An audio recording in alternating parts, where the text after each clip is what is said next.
Hello అండి, నమస్తే. Welcome back to my channel. So ఈరోజు వీడియోలో నిన్న ఒక వీడియోని షేర్ చేశాను కదా, ఫ్రాక్ని ఏ విధంగా కటింగ్ అండ్ స్టిచ్చింగ్ చేస్తారు అనేది, up and down frock. So అందులోనే మనం బాడీ పార్ట్, హ్యాండ్స్ అదంతా క్లియర్గా ఎక్స్ప్లెయిన్ చేశాను. సో కొంతమందికి ఏంటంటే హ్యాండ్ కొంచెం క్లారిటీగా అర్థం కాలేదంట. అంటే హ్యాండ్ లెంత్ ఎంత తీసుకోవాలి, పర్ఫెక్ట్ షోల్డర్ ఫిట్టింగ్ అదంతా కూడాను అంటే ఎక్స్పీరియన్స్ ఉన్న వాళ్ళకైతే అర్థమవుతుంది. సో కొంచెం దాని గురించి తెలియని వాళ్ళకి అర్థం కానట్టుంది. సో దాని గురించి నన్ను కమెంట్స్లో చాలా అడిగారనమాట. సో మీకు కమెంట్స్ రూపంలో చెప్పడం కంటే హ్యాండ్స్ వరకు ఒక వీడియోని షేర్ చేయాలనిపించింది నాకు. సో క్లియర్గా ఎక్స్ప్లెయిన్ చేస్తున్నాను ఇప్పుడు మళ్ళీ కూడాను. అసలు మనం హ్యాండ్ లెంత్ ఎంత తీసుకోవాలి, షోల్డర్ పార్ట్ దగ్గర ఎలా స్టిక్ అయి ఉంటుంది, అదంతా కూడాను క్లియర్గా ఎక్స్ప్లెయిన్ చేస్తున్నాను. వీడియోని అయితే మ్యాక్సిమం ఎక్కడ స్కిప్ చేయకుండా చూడండి. సో హ్యాండ్ వీడియోనే కాబట్టి చాలా షార్ట్గా అనేది నేను మెచ్ చేసి పెడుతున్నాను అనమాట. సో వీడియోని మాత్రం అలా చూసి వెళ్ళిపోమాకండి. కనీసం ఒక చిన్న లైక్ అనేది మీ దగ్గర నుంచి నేను ఎక్స్పెక్ట్ చేస్తున్నాను. ఇక్కడ నుంచి మన వీడియో అనేది కంటిన్యూ అవుతుంది, వాచ్ చేయండి. సో ముందుగా ఏంటంటే నేను ఇక్కడ ఆల్రెడీ హ్యాండ్ని కట్ చేసేసాను కాబట్టి ఆ వీడియో హ్యాండ్ క్లిప్ వీడియోని చూపించట్లేదు, బట్ మెజర్మెంట్స్ ఎలా తీసుకోవాలనేది చూపిస్తాను. హ్యాండ్ లెంత్ వచ్చేసి 13 ఇంచెస్ తీసుకోవాలి, ఓకేనా. హ్యాండ్ లెంత్ 13 ఇంచెస్, వెడల్పు వచ్చేసి 20 ఇంచెస్ ఆర్ 25 ఇంచెస్. మనకి పఫ్ హ్యాండ్స్ ఎంత పఫ్ కావాలి అని అనుకుంటున్నామో సో దానికి తగ్గట్టు వెడల్పుని తీసుకోండి. మీ దగ్గర ఎక్కువ ఫ్యాబ్రిక్ ఉంటే ఎక్కువ తీసుకోండి, తక్కువ ఫ్యాబ్రిక్ ఉంటే మినిమం 20 ఇంచెస్ తీసుకోండి హ్యాండ్ వెడల్పు. హ్యాండ్ పొడుగు మాత్రం 13 ఇంచులు తీసుకోవాలి, అర్థమవుతుంది కదా. అలా కటింగ్ నార్మల్ హ్యాండ్ కటింగే. అలా కటింగ్ చేసుకున్న తర్వాత లైనింగ్ ఫ్యాబ్రిక్కి అటాచ్ చేసేసుకోవాలి. అండ్ ఇక్కడ నేను ఏం చేస్తున్నానంటే హ్యాండ్ ఎల్బో దగ్గర నుంచి పైకి ఒక 5 ఇంచెస్ అనేది మార్క్ చేస్తున్నాను. సో లైనింగ్ ఫ్యాబ్రిక్కి మెయిన్ ఫ్యాబ్రిక్ని అటాచ్ చేసుకున్న తర్వాత హ్యాండ్ చివరి భాగంలో చిన్నగా ఒక ఫోల్డింగ్ వేసుకొని కుట్టుకోవాలి. ఆ కుట్టు దగ్గర నుంచి పైకి 5 ఇంచెస్ మార్క్ చేస్తున్నాను. ఇక్కడ మీకు చూడండి, టోటల్గా మన హ్యాండ్ వెడల్పు ఎంతైతే ఉందో ఆ వెడల్పు మొత్తం 5 ఇంచెస్ అనేది పైకి నేను మార్క్ చేసుకుంటా వచ్చానన్నమాట, ఓకేనా. సో ఇట్లా మార్క్ చేసుకున్న తర్వాత మనం మార్కింగ్ చేసిన మార్కింగ్ లైన్ ఉంది కదా, ఆ మార్కింగ్ లైన్ మీదకి వచ్చేటట్లు క్లాత్ని పైకి ఫోల్డ్ చేయాలి, అర్థమవుతుంది కదా. మనం ఎక్కడైతే 5 ఇంచెస్ మార్క్ చేసుకున్నామో ఆ మార్కింగ్ లైన్ మీదకి వచ్చేటట్లు హ్యాండ్ చివరి భాగాన్ని పైకి ఫోల్డింగ్ చేసుకొని ఒక కుట్ట అనేది స్ట్రైట్గా వేసుకోవాలి. సో చూస్తున్నారు కదా, 5 ఇంచెస్ అనేది మనం మార్క్ చేసుకున్న తర్వాత హ్యాండ్ని ఇట్లా ఫోల్డింగ్ చేసుకొని ఫస్ట్ ఒక కుట్ట అనేది వేసుకోవాలి. నెక్స్ట్ వచ్చేసి మనం కుట్టిన కుట్టికి జస్ట్ ఒక 1/2 ఇంచ్ పక్కకి నేను ఇక్కడ లైన్ డ్రా చేశాను చూడండి. మీకు కనిపించాలి కదా అని చెప్పేసి నేను స్టార్టింగ్లోనే లైన్ డ్రా చేశాను. సేమ్ ఆ లైన్ని బేస్ చేసుకొని మళ్ళీ ఇంకొక కుట్ట అనేది దాని పక్కనే వేసుకోవాలి. ఎగ్జాక్ట్గా దాని పక్కనే వేయకూడదు. 1/2 ఇంచ్ గ్యాప్ అంటే ఒక ఎలాస్టిక్ ఉంటుంది కదా, ఎలాస్టిక్ దూరే అంత గ్యాప్ అనేది మనం ఉంచి పక్కన ఇంకొక కుట్టు వేయాలి, ఓకేనా. ఇక్కడ వరకు అర్థమైంది కదా. అండ్ నెక్స్ట్ వచ్చేసి ఇప్పుడు ఈ హ్యాండ్ని మన బాడీ పార్ట్కి జాయిన్ చేసుకుందాము. ఆల్రెడీ నిన్న మీరు వీడియోలో చూసినప్పుడు ఎక్స్ప్లెయిన్ చేశాను. సో ఇక్కడ చూడండి, 2 బాడీ పార్ట్స్ ఇట్లా సపరేట్గా ఉంటాయి కదా. చంక భాగం దగ్గర ఈ హ్యాండ్ని ఫస్ట్ అటాచ్ చేసుకుందాము.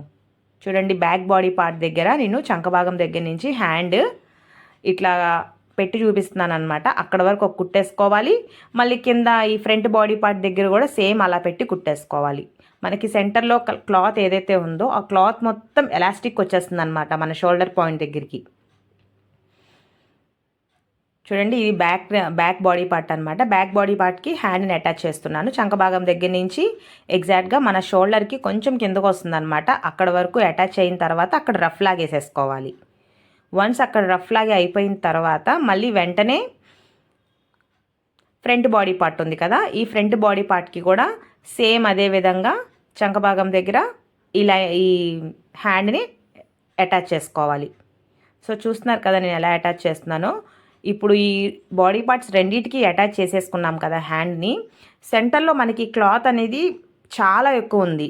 ఈ క్లాత్ మొత్తం ఎలాస్టిక్తో మనకి షోల్డర్ పాయింట్ దగ్గర కుచ్చులా వస్తుందన్నమాట. ఇట్లా మనం 1కి 2 సార్లు కుట్లు వేసుకోవడం వల్ల అక్కడ కొంచెం స్టిఫ్గా ఉంటుందన్నమాట, ఓకేనా.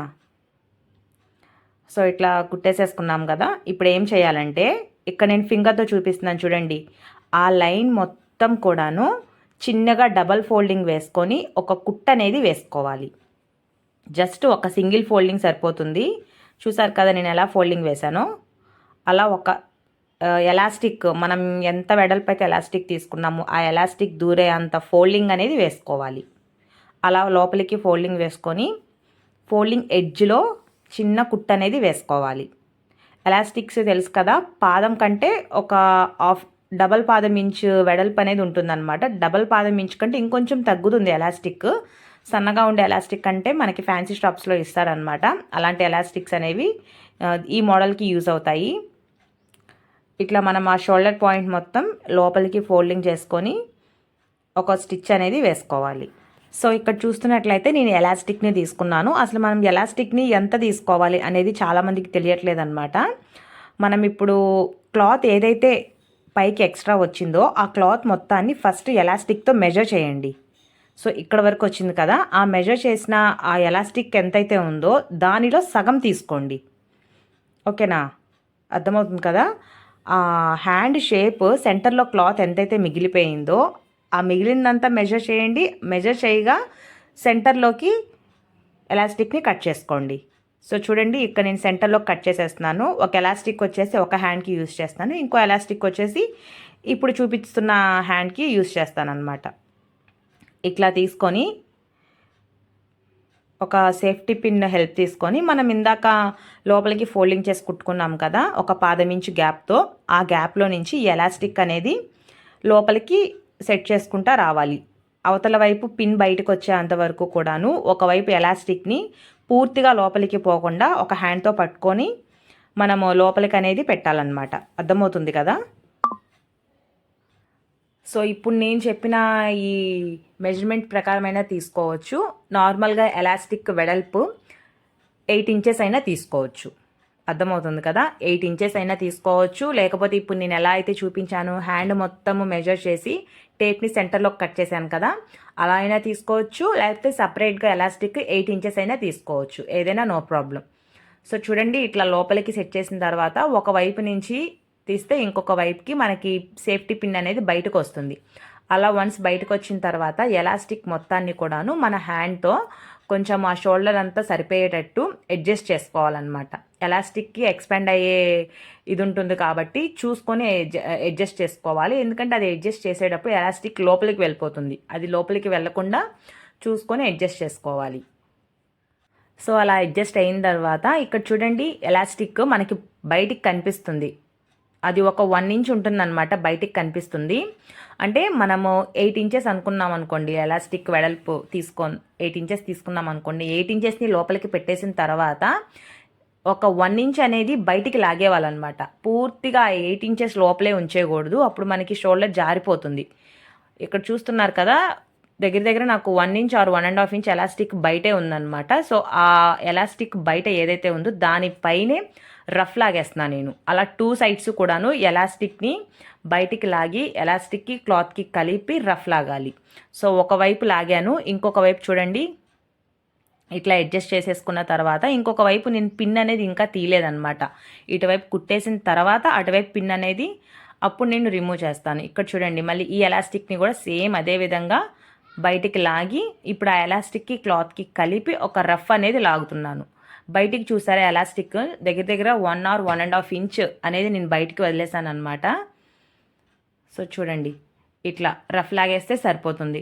మీకు ఇట్లా క్లాత్ ఎలాస్టిక్ ఎందుకు బయటికి ఉంచమని చెప్తున్నానంటే, డ్రెస్ అంతా కంప్లీట్ అయ్యి మీరు వేసుకున్న తర్వాత మీకేమైనా షోల్డర్ పాయింట్ దగ్గర ఎలాస్టిక్ టైట్గా ఏమైనా అనిపించినా ఒకసారి ఆ కుట్టు విప్పి ఎలాస్టిక్ని కొంచెం మూవ్ చేసుకొని మనం రఫ్ లాక్కోవచ్చు. అందుకని ఎలాస్టిక్ అనేది కొంచెం నేను ఎక్కువ పెట్టాను అనమాట.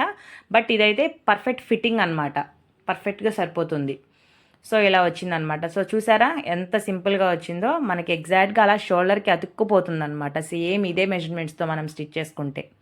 అండ్ నెక్స్ట్ వచ్చేసి కింద ఎల్బో దగ్గర మనం వీడియో స్టార్టింగ్లో ఒక 1/4 ఇంచ్ గ్యాప్తో ఒక లైన్ అనేది కుట్టాం కదా, మళ్ళీ ఆ లైన్లోకి ఎలాస్టిక్ని తీసుకున్నాను. ఇక్కడ ఎలాస్టిక్ వెడల్పు వచ్చేసి 13 ఇంచెస్ తీసుకున్నాను నేను. 13 or 14 ఇంచెస్ అయినా తీసుకోవచ్చు, ఎందుకంటే మనకు అది ఖర్చులోకి పోతుంది కాబట్టి.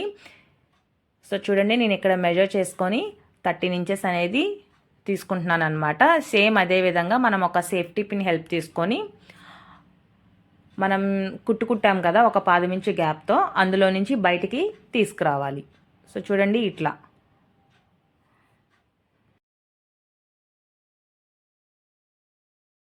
సో ఇలా ఎలాస్టిక్ మొత్తం బయటకు వచ్చేసింది కదా, చూడండి ఇప్పుడు ఇట్లా వచ్చింది. 2 సైడ్స్ కూడాను ఎలాస్టిక్ పట్టుకున్నా నేను. ఇలా 2 సైడ్స్ ఎలాస్టిక్ పట్టుకొని మన హ్యాండ్ ఫిట్టింగ్, నా హ్యాండ్ లూజ్ అయితే 5.5 ఎక్కడి వరకు అయితే వస్తుందో అక్కడ వరకు ఒక మార్కింగ్ పాయింట్ పెట్టుకొని అక్కడి నుంచి ఒక కుట్టు అనేది వేసేసుకున్నాను అనమాట. సో అలాగా మీ హ్యాండ్ ఫిట్టింగ్ ఎంతైతే ఉంటుందో దాన్ని బట్టి స్టిచ్ అనేది స్ట్రైట్గా వేసేసుకుంటే సరిపోతుందనమాట. పర్ఫెక్ట్ మెజర్మెంట్స్, సేమ్ ఇదే మెజర్మెంట్స్ ప్రకారం కుట్టండి. మీకు ఎందుకు రాదో నేను చూస్తాను. ఇంకెక్కడైనా డౌట్ అనిపిస్తే కమెంట్ బాక్స్లో కమెంట్ చేయండి. మ్యాక్సిమం మీ అందరికీ అర్థమయ్యేలానే ఎక్స్ప్లెయిన్ చేశానని అనుకుంటున్నాను. సో ఇక్కడ మీకు నేను వేసుకున్న తర్వాత లుక్ చూస్తే తెలుస్తుంది అనమాట. అసలు ఫిట్టింగ్ చూడండి ఎంత పర్ఫెక్ట్ వచ్చిందో. షోల్డర్ పాయింట్కి స్టిక్ అవ్వడం కానీ, కింద ఎల్బో దగ్గర స్టిక్ అవ్వడం కానీ, ఇప్పుడు నేను చెప్పిన మెజర్మెంట్స్ యాజ్ టీజ్ నేను నాకు ఎలా అయితే డిజైన్ చేసుకున్నానో అలానే చెప్పాను అనమాట. మెజర్మెంట్స్ అన్నీ కూడాను 1 ఇంచు కూడా గ్యాప్ లేకుండా. సో సేమ్ మీరు కూడా అలా ట్రై చేస్తే మీకు మంచి ఫిట్టింగ్ అనేది వస్తుంది. సో ఇవాళ వీడియో ఇదేనండి. నచ్చితే లైక్ చేయండి. రేపు మళ్ళీ ఇంకొక వీడియోలో ముందుకు వచ్చేస్తాను. Until then bye.